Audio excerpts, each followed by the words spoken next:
divina. Lectio Divina. Lectio Divina, une émission pour méditer, prier et vivre la parole de Dieu au quotidien. Lectio Divina. Lectio Divina.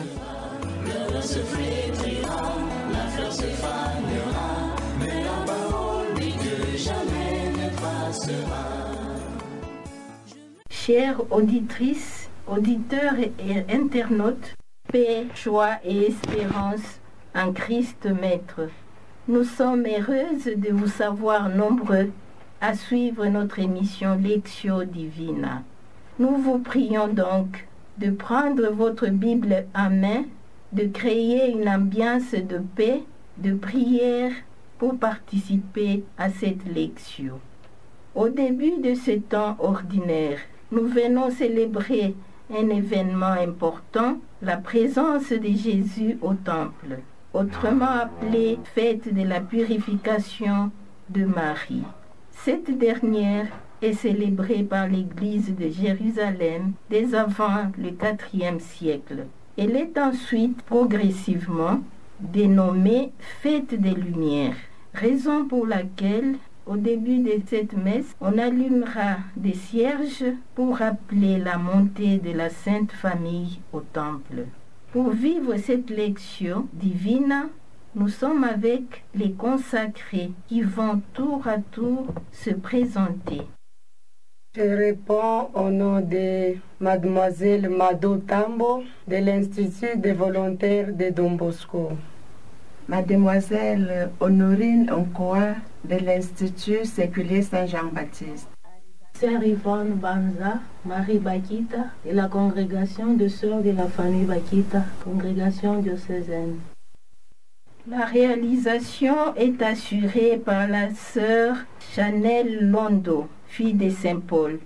À la technique, nous avons sœur Irène et le vaillant monsieur Olivier Nguessi. Et au micro, vous avez sœur Janine Ilunga de la congrégation Notre-Dame chanoinesse de Saint-Augustin.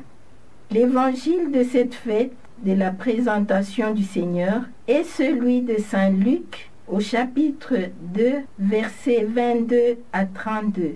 40 jours après la célébration de la nativité du Seigneur, l'Église, notre Mère, nous convie à fêter le jour où Jésus fut présenté au temple par Marie et Joseph. Les parents de Jésus se conformaient ainsi à la loi du Seigneur, mais en vérité, ils venaient à la rencontre du peuple des croyants. En effet, nous entendrons que le vieillard Siméon et la prophétesse Anne étaient venus au temple sous l'impulsion de l'Esprit Saint. Éclairés par ce même esprit, ils reconnurent leur Seigneur dans le petit enfant et ils l'annoncèrent à tous avec enthousiasme. Que nous dit cette fête de la présentation du Seigneur au temple? Comment nous mettons-nous en route à la rencontre du Seigneur? Sommes-nous prêtes et prêts que ce petit enfant si pauvre, si fragile, présenté au temple est notre Sauveur? Invoquons l'Esprit Saint pour que sa lumière traverse notre cœur, notre intelligence et notre volonté pour nous disposer à l'écoute de la parole.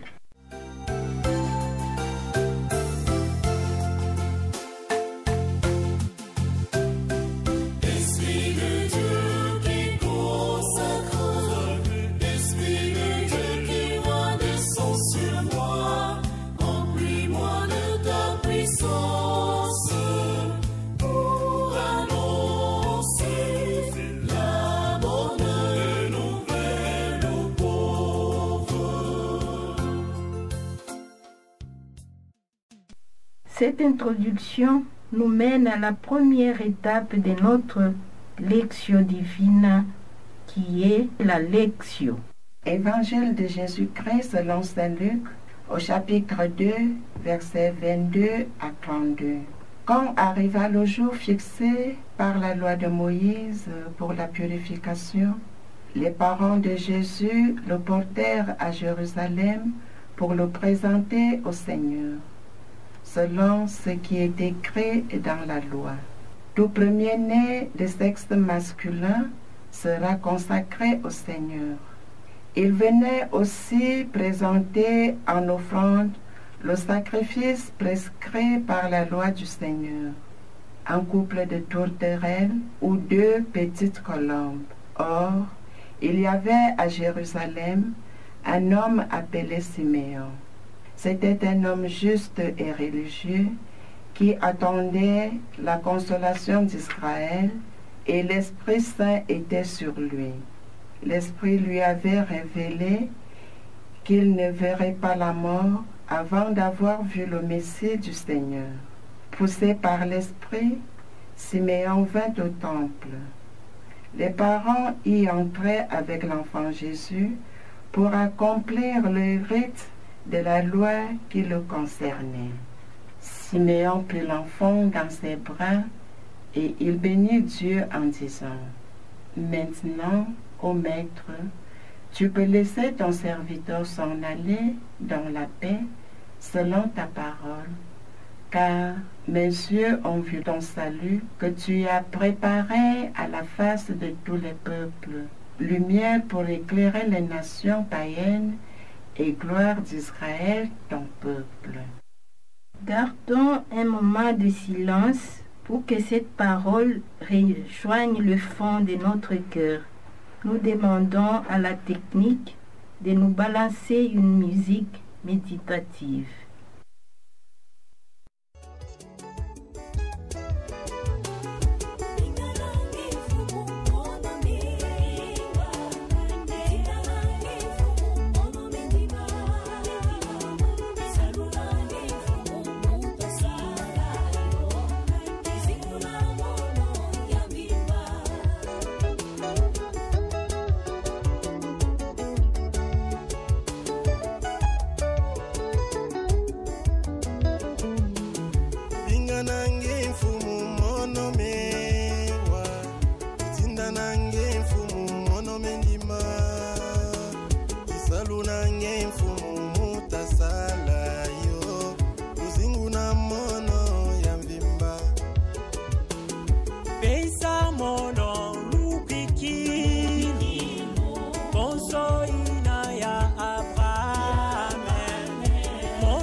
Après cette lecture, chacune est invitée de dire le verset ou l'extrait qui l'a touché sans aucun commentaire.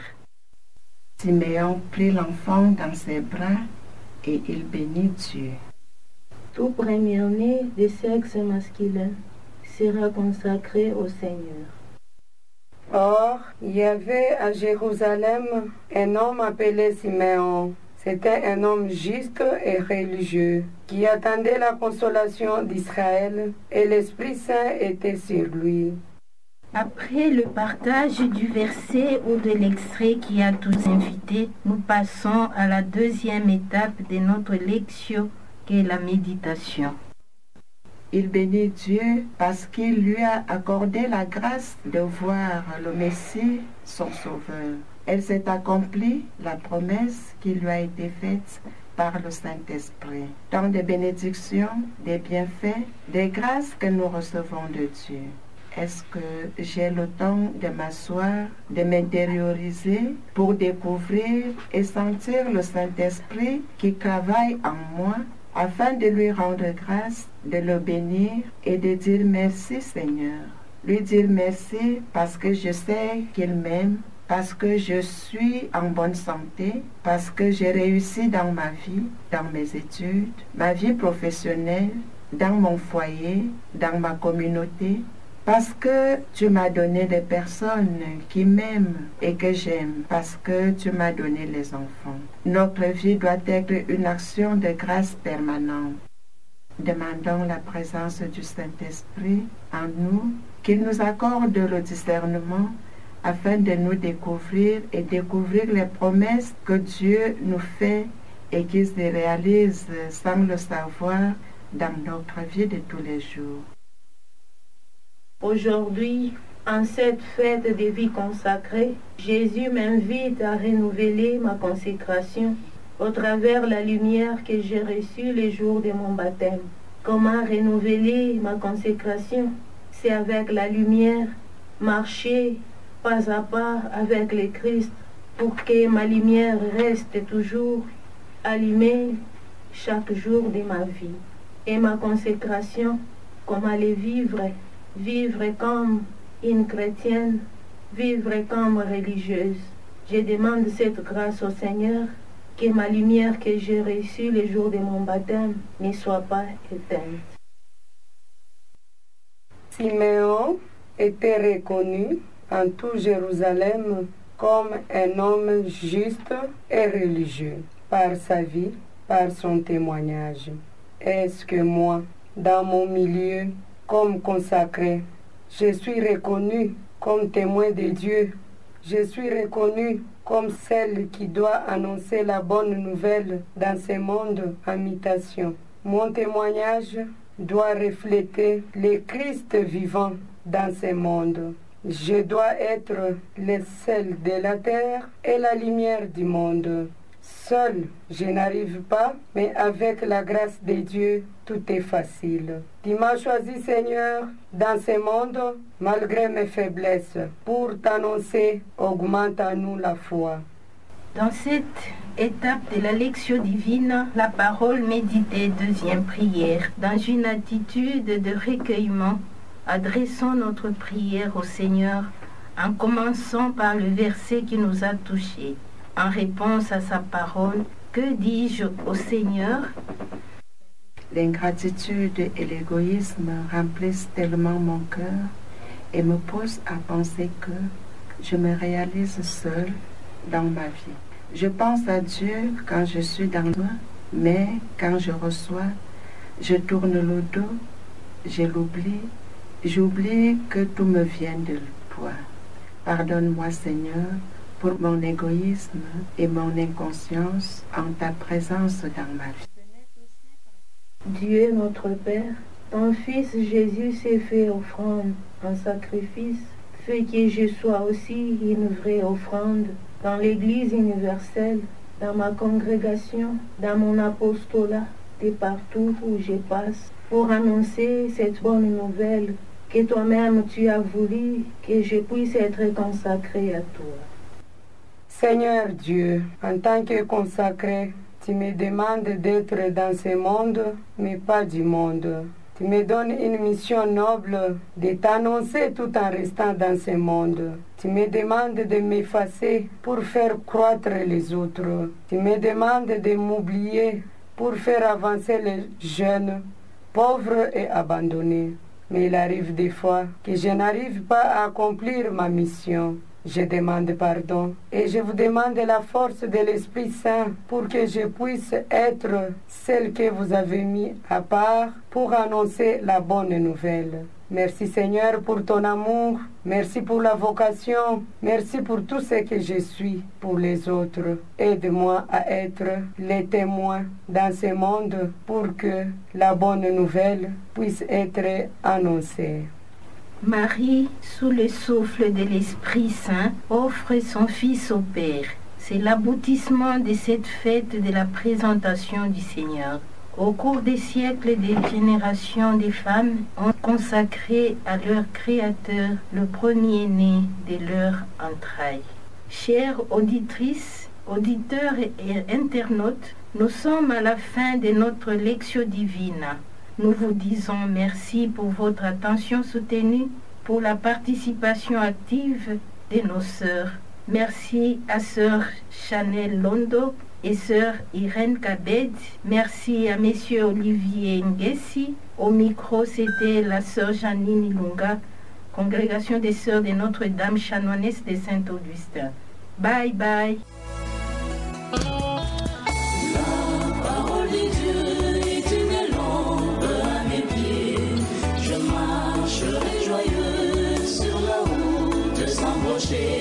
Lectio Divina.